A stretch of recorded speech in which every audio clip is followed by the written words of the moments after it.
नमस्कार, मेरा नाम डॉक्टर मीरा पाठक है। मैं एमबीबीएस एमएस गायनी हूँ। गर्मी के मौसम में जब बाहर के टेम्परेचर्स 40-45 डिग्री छूने लगते हैं तो ऐसे कंडीशन में हम सबके स्वास्थ्य पर असर होने लगता है। गर्भावस्था में क्योंकि 2 जानों की जिम्मेदारी होती है, गर्भवती महिलाओं को अपनी खास ख्याल रखना चाहिए। आइए जानते हैं कि गर्मी का गर्भावस्था पर क्या असर पड़ता है और गर्भवती महिलाएं अपना देखभाल कैसे करें। गर्भावस्था में आमतौर पर बॉडी में कुछ ऐसे चेंजेस होते हैं या हार्मोन के चेंजेस होते हैं जिसकी वजह से गर्भवती महिलाओं में कुछ लक्षण आने लगते हैं, जैसे चक्कर आना, थकावट महसूस होना, जी घबराना, जी मिचलाना, पेट भरा भरा महसूस होना, बॉडी में सूजन आना। ऐसे कंडीशंस के अंदर क्योंकि गर्मी के वक्त डिहाइड्रेशन होता है, शरीर में पानी की कमी आती है, लो ब्लड प्रेशर होता है, यही लक्षण बढ़ जाते हैं।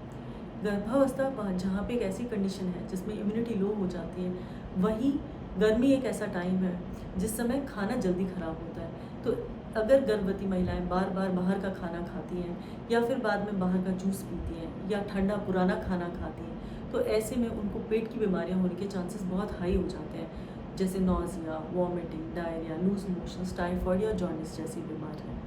गर्भावस्था में एक और चीज़ भी ये होती है कि स्किन बहुत सेंसिटिव होती है, तो सन एक्सपोजर से स्किन रैशेस, एलर्जीज, सनबर्न या पिगमेंटेशन होने के चांसेस बढ़ जाते हैं।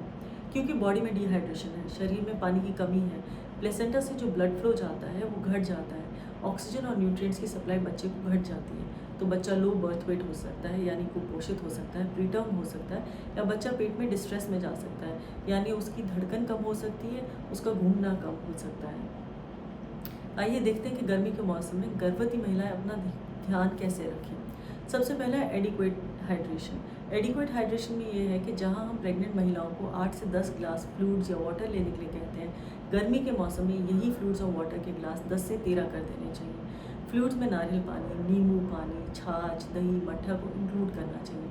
नींबू पानी इसलिए फ़ायदेमंद है क्योंकि इसमें इलेक्ट्रोलाइट्स का बैलेंस बनता है। साथ ही साथ नींबू पानी में विटामिन सी होता है जो प्रेगनेंसी को सपोर्ट करता है, एंटीऑक्सीडेंट्स होते हैं।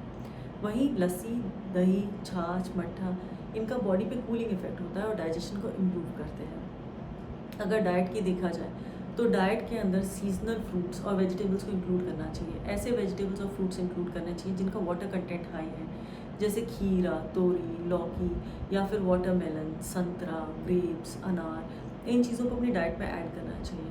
अपनी डाइट को स्मॉल पोर्शंस में कर देना चाहिए, यानी थोड़ा खाना चाहिए और फ्रीक्वेंट इंटरवल्स पे खाना चाहिए ताकि पेट में ज़्यादा भरा भरा ना लगे या इंडाइजेशन की दिक्कत ना हो। साथ ही ऑयली और स्पाइसी फूड को अवॉइड करना चाहिए, ज़्यादा शुगरी फूड को अवॉइड करना चाहिए और कोल्ड ड्रिंक्स को अवॉइड करना चाहिए क्योंकि कोल्ड ड्रिंक्स से डिहाइड्रेशन बढ़ जाती है।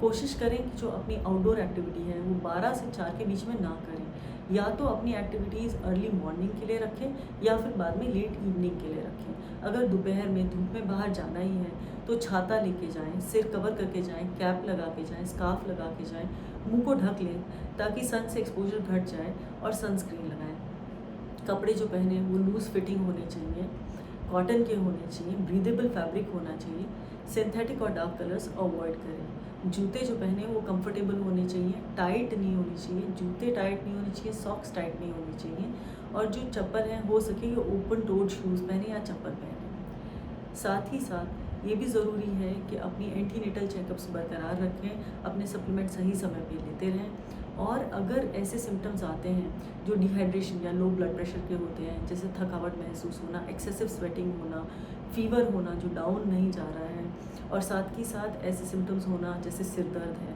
तो ऐसे में डॉक्टर को ज़रूर संपर्क करें। अगर इन चीज़ों का ख्याल रखा जाएगा तो समर में एक हेल्दी प्रेगनेंसी कंटिन्यू की जा सकती है, हेल्दी माँ और बेबी रह सकते हैं।